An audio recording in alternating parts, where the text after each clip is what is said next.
대신방 기간 중 금천 지역에 있는 가정들을 돌아볼 때에 제 눈에 띄는 한 영어학원 간판이 있었습니다. 그래서 얼른 핸드폰으로 사진을 담아두었습니다. Of English, by English, and for English. 그런데 그 영어 제목이 아니라 그 위에 기록된 한글 이름이 제 마음을 강하게 끌어당겼습니다. 문제는 해석이야, 바보야. 문제는 해석이야.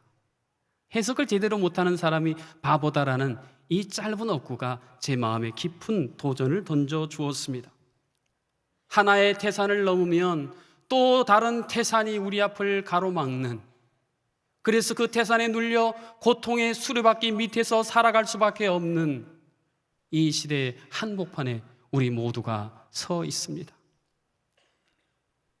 그런데 중요한 것은 나를 짓누르는 그 태산이 아니라 그 태산을 내가 어떻게 해석하는가, 그 태산에 감춰진 암호를 내가 어떻게 해석하느냐에 따라 그것이 내 인생의 새로운 놀라운 축복의 돌파구 촉매제가 될 수 있다는 사실 말입니다. 하나님께서는 이 중요한 질문에 대해서 오늘 선지자 이사야를 통해서 중요한 암호 해석의 코드를 우리에게 가르쳐 주고 계십니다. 태산에 감추인 암호를 바르게 해석하기 위한 첫 번째 코드는 태산이 많은 경우에 허산, 다시 말해 헛개비 산이요, 허물어뜨릴 수 있는 산이라고 하는 것입니다.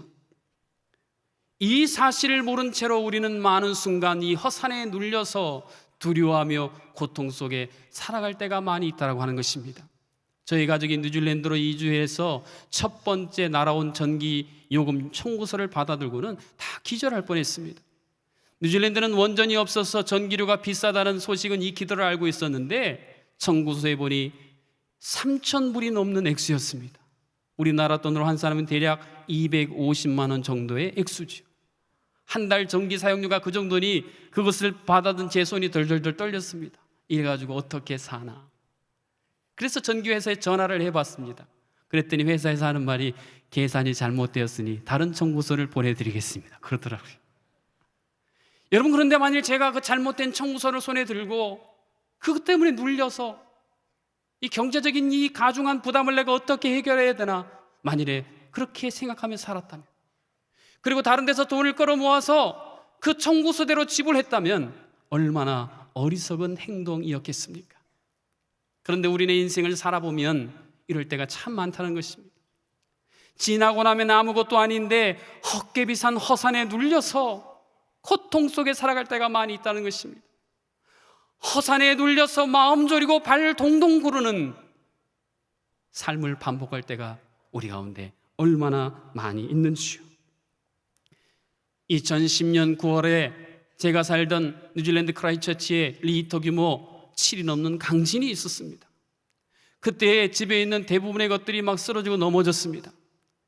제 서고의 책장들도 다 넘어졌는데 한 가지 안타까운 사실은 저희 아들들이 애쓰고 힘써서 마련한 이 드럼 세트가 책장이 탁 넘어지면서 많이 고장이 났습니다.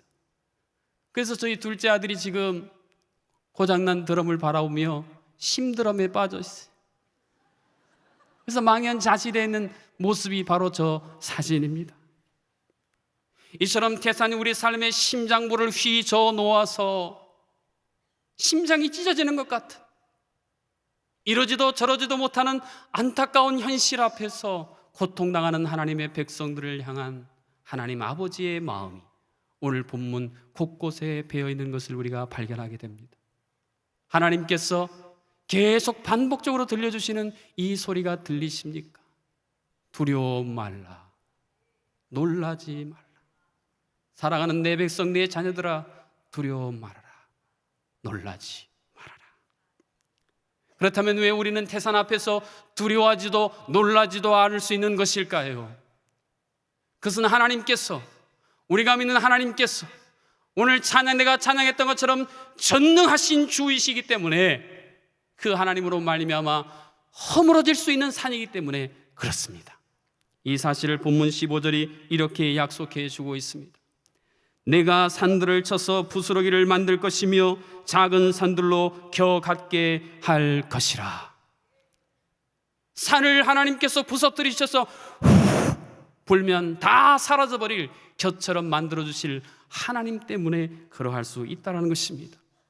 여러 해 전에 이것저것 실타래처럼 문제가 얽히고 설키고 제가 해결해야 할 문제들이 제 앞에 줄줄이 대기하고 있었습니다. 이 태산 같은 문제에 짓눌리자 아무것도 할 수 없는 무기력의 늪에 제가 빠져들어갔습니다. 그래서 마음을 추스리고 예배당에 가서 하나님 앞에 엎드렸습니다. 하나님, 너무 힘들어요. 태산같이 저를 짓누르는 이 문제들을 저는 해결할 수가 없어요. 어떻게 해요? 그런데 하나님께서 저의 마음속에 이런 특별한 응답을 주셨습니다. 사랑하는 아들아, 네 눈에는, 네가 보기에는 태산이라도 내 눈에는 꼭알콘이다.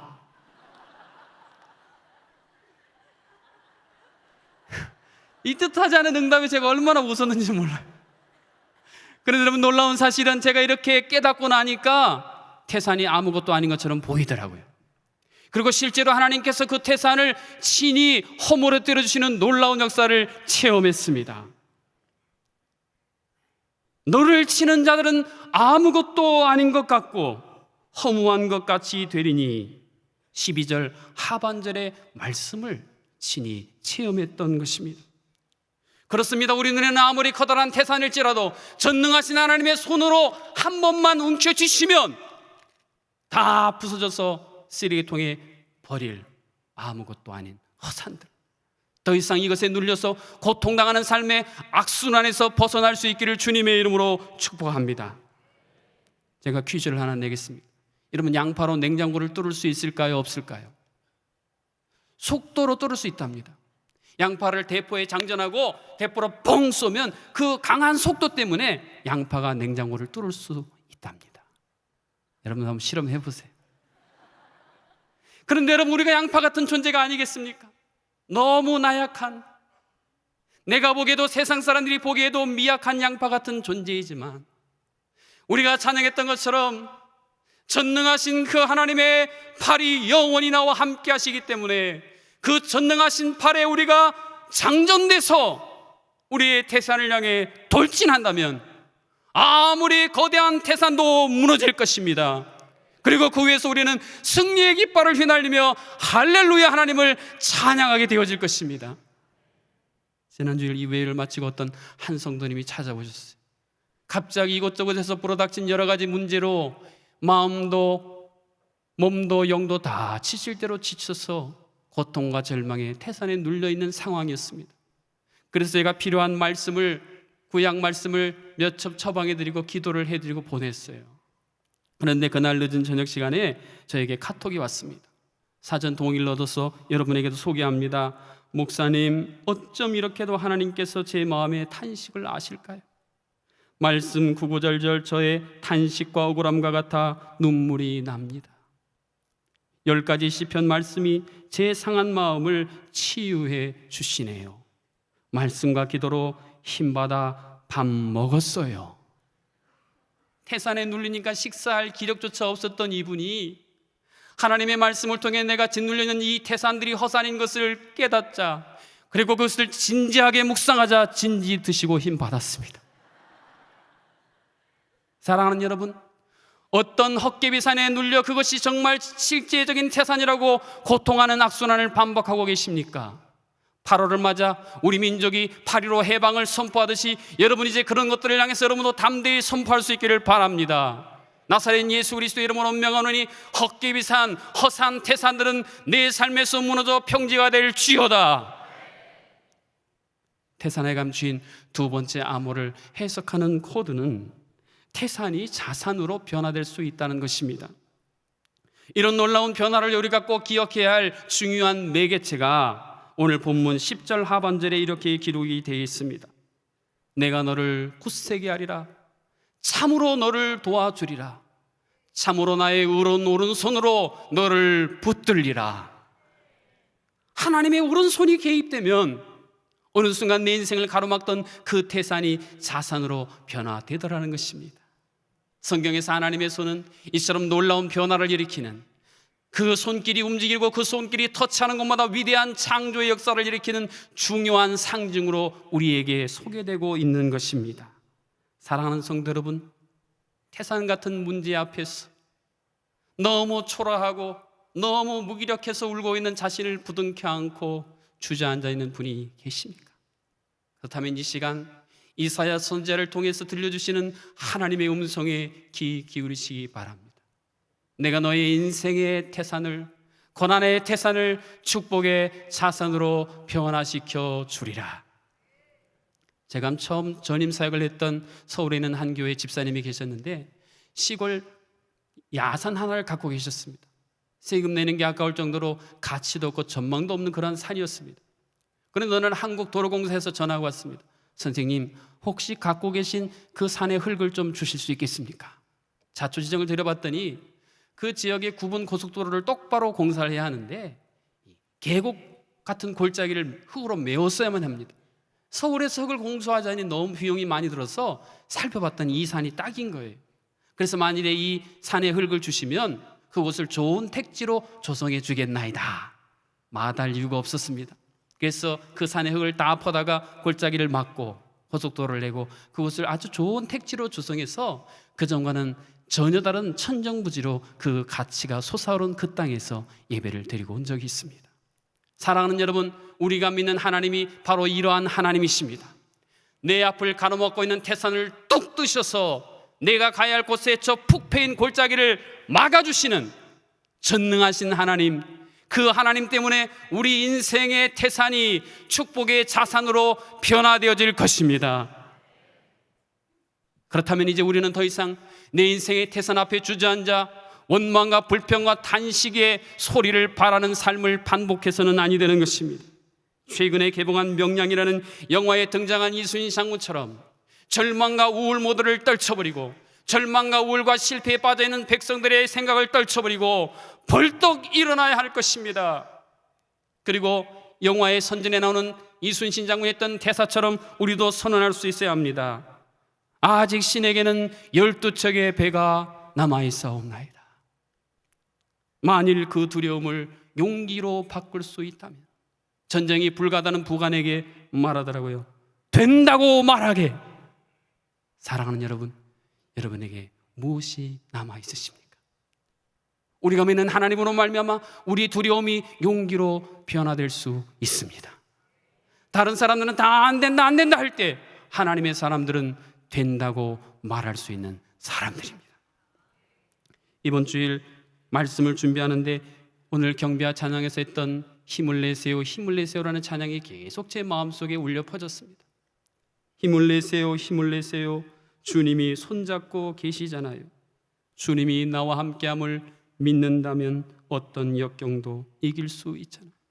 힘을 내세요 힘을 내세요. 주님이 손잡고 계시잖아요. 주님이 나와 함께함을 믿는다면 어떤 역경도 이길 수 있잖아요. 하나님께서 에게 마음을 주셔서 제가 녹음을 했어요. 그래서 태산 같은 문제에 짓눌리는 몇몇 분들에게 카톡으로 이 노래를 전송했습니다. 그랬더니 몇몇 분이 카톡으로 답을 보냈는데 그 중에 한 재미있는 답글이 있어서 소개합니다. 목사님, 너무 감동적입니다. 눈물이 흐르는데 왜 웃음이 나죠? 힘을 내겠습니다. 그렇습니다, 여러분. 탄식 가운데 눈물을 흘릴 상황에서 웃을 수 있는 사람들이 바로 우리들입니다. 여기까지 살아오시면서 누구의 손 붙잡고 살아오셨습니까? 내일은 장래는 누구의 손에 이끌려 살아가시겠습니까? 전능하신 하나님이 이 시간 여러분을 향해 그 손을 활짝 펴고 계십니다. 치유에 관한 찬양 중에 손 내밀어 주를 만져라 주 지나신다, 그런 찬양이 있어요. 우리가 아무리 질병의 태산에 눌려 있을지라도 전능하신 하나님의 치유의 여호와 라파의 손에 붙들리면 우리의 질병이 치유될 것입니다. 그런데 우리는 그 손을 잘 안 잡아요. 그래서 주님이 손을 계속 뻗치고 있어서 손 내밀어 주를 만져라. 주 쥐나신다. 너무 안 잡아서 주님 손에 쥐나셨대요. 사랑하는 여러분, 영락교회를 섬기시던 한경진 목사님이 이것을 체험한 이야기를 하는 것을 들었습니다. 미국에 계실 때 3년간 병으로 병원 신세를 지셔야만 했습니다. 여러분, 말이 3년이죠. 하루 이틀, 한 달, 두 달도 힘들데 3년 동안 병원에 있으려니 그 얼마나 중압감이 태산처럼 눌려왔겠습니까? 그런데 나중에 그 목사님이 그렇게 고백하더라고요. 하나님이 내 인생의 질병의 태산을 축복의 자산으로 변화시켜 주셨습니다. 만일에 그때 내가 3년 동안 병상에서 할 일이 없어서 읽었던 책을 다 읽지 않았다면 어떻게 제가 영락교회를 잘 섬겼겠습니까? 다 하나님의 놀라운 은혜입니다. 사랑하는 여러분, 이제 모두 다 손을 내밀어서 전능하신 하나님의 손을 붙드십시다. 그 하나님 우리의 손을 붙들어 주시면 태산이 우리를 가로막는다 할지라도 그 하나님 우리를 들어 올려주시기 때문에 우리의 태산의 걸림돌이, 우리의 성공의 도약의 점프의 디딤돌이 되어줄 줄로 믿습니다. 이처럼 태산의 감수인 암호의 자물쇠를 풀기 위해 중요한 열쇠가 필요합니다. 오늘 본문에 보면 이 열쇠로 우리를 인도하는 두 가지 중요한 키워드가 기록된 것을 보게 됩니다. 그 하나는 14절 상반절에 기록된 버러지라는 단어입니다. 버러지. 이것은 가난하고 고통당하는 사람들을 묘사할 때 쓰이는 단어였습니다. 하나님의 백성들이었는데 바벨론 포로로 끌려갑니다.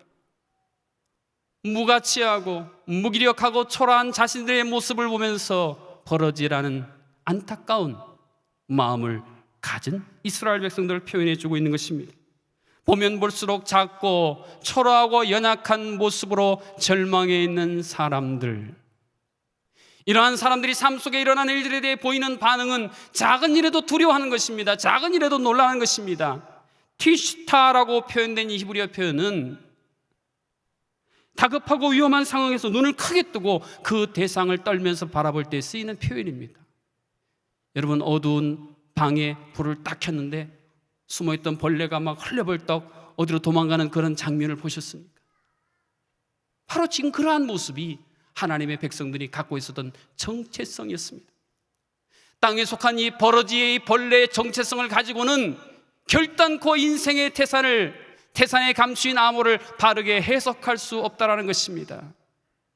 우리는 하나님께 주신 새로운 정체성의 코드를 발견해야 하는데 오늘 8절 하반절에 그것이 나의 벗이라고 기록되어 있습니다. 너희는 버러지가 아니라 나의 벗이다. 법무소인 줄 모르는 하룻강아지에 대한 이야기를 들어보셨습니까? 어떤 사냥꾼이 자신의 사냥개가 막 짖는 소리가 너무 커서 나가봤습니다. 그랬더니 희한한 광경을 목격한 것입니다. 호랑이는 덜덜덜덜 떨고 있고 그 사냥개는 막 으르렁거리고 있더라는 것입니다. 상식적으로 보면 호랑이 앞에서 개들은 36개 주랭랑을 쳐야 하는데, 아니 도대체 이 개는 어떻게 이토록 개와 천선할 수 있을까? 너무 의아했대요. 근데 생각해 보면서 해답을 얻었답니다. 자신이 집심하는 호랑이를 총으로 탁 쏴서 쓰러졌을 때 이 사냥개가 옆에 있었다는 거예요. 그래서 그때부터 이 사냥개는 새로운 정체성을 갖게 된 것입니다. 우리 주인님이 함께 하시는 한 호랑이 니도 별거 아니다. 이런 정체성을 가져서 이렇게 됐다. 그런 이야기였습니다. 그렇습니다. 여러분, 하나님께서 우리의 벗이라는 새로운 정체성을 우리도 갖는다면 우리도 우리의 삶 속에 다가오는 태산을 향해서 이렇게 반응하게 될 수 있다는 것입니다. 우리가 찬양했던 것처럼 저 마귀가 입 벌리고 우리에게 달려온다 할지라도 우리는 우리와 함께 하시는 그 하나님의 친구여 벗이요 자녀라는 정체성만 있다면 우리는 그 하나님을 향해 그 고난의 태산 가운데서도 평안해 평안해 평안해 외칠 수 있는 사람들이 바로 우리들입니다. 한때 무신론자였으나 하나님의 벗으로 회심한 이 시대에 탁월한 지성인이 있으니 캠브리지 대학의 C.S. 루이스 교수입니다. 이분은 하나님이 전능하시고 선하신데 왜 세상에는 이렇게 악이 많고 고통이 있는 것입니까? 라는 소위 오래된 신정론의 질문에 대해 예리한 답변을 들려준 탁월한 기독교 변증가로 꼽히는 사람입니다. 최근에 그가 쓴 고통의 문제라는 책을 읽게 되었습니다.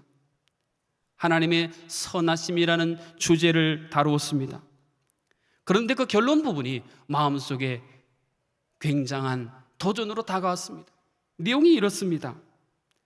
하나님이 선하신다라고 할 때에 대부분의 사람들의 머릿속에는 하나님은 사랑이 많으시다 이렇게 생각한다는 거예요. 그런데 문제는 그 하나님의 사랑을 생각할 때에 성경이 말하는 하나님의 사랑이 아니라 보통 일반적인 사람들이 갖고 있는 친절이라는 개념으로 하나님의 사랑을 이해한다라는 것입니다. 그래서 이러한 생각을 마음속에 스스로 만들어서 내가 무슨 행동을 하고 어떻게 살든지 그저 하나님은 내게 친절을 베풀어 주시는 분으로 내가 인정하나이다, 이런 삶을 많은 크리스천들이 고수하고 있다는 것입니다. 그래서 그 하나님이 나를 향해서 말씀하십니다. 그래, 꽝 잡는 게 매지. 너만 만족을 느낀다면 무슨 문제가 있겠니? 이렇게 선심 쓰는 할아버지처럼 우리가 하나님을 인정하고 싶어 한다는 것입니다. 그러나 하나님은 여러분을 친구요 하나님의 자녀로 대하고 싶어 한다는 사실을 우리가 기억해야 할 것입니다. 우리들이 쓰레기 더미를 뒤지며 배를 불리는 똥개처럼 사는 것을 하나님이 원하시지 않는다는 것입니다. 그러느니 차라리 너희들이 태산을 직면하고 그 태산을 돌파하고 그 고난의 훈련 과정을 지나서 명견처럼 내가 너희들이 살기를 바라노라. 이것이 하나님의 선하심, 사랑에 담겨있는 소중한 의미라는 것입니다. 이것이 이해되고 이것이 받아들여져야 태산에 감추어진 암호들이 비로소 해독된다라고 하는 것입니다. C.S. 루이스 교수가 결론적으로 강조한 것을 제가 한번 이렇게 의역해 봤습니다. 우리를 사랑하시는 하나님은 지금 우리가 원하는 것을 기분 좋은 고물장수가 강냉이 퍼주듯 선심적으로 마구 퍼주는 분이 아니라는 것입니다. 또 기분이 나쁠 때면 니네 골탕 좀 먹어봐라, 고난의 태산을 남발하는 분도 아니시라는 것입니다. 내 생각에는 하나님 이 모양으로 좀 주세요, 이거면 좋겠어요 라고 생각할지라도 하나님 보시기에 아니야, 너에게 필요한 것은 이 모양이야, 이것이야. 그러면 하나님은 그것을 우리에게 주시는 분이십니다. 그래서 때로는 그것이 내 인생의 태산의 모양으로 다가올 수도 있다는 것입니다. 그러나 우리가 찬양했던 것처럼 가장 견디기 힘든 고난의 이 순간에도 하나님은 일하고 계십니다. 그 고난의 태산을 축복의 자산으로 지금도 변화시켜 주고 계십니다. 이것이 우리가 겸허하게 수용할 때 우리 인생의 태산이 축복의 자산으로 바뀌어 나타나는 해피엔딩의 결과가 오늘 본문 16절 하반절에 이렇게 기록이 되어 있습니다. 너는 여호와로 인하여 즐거워하겠고 이스라엘의 거룩한 자로 인하여 자랑하리라.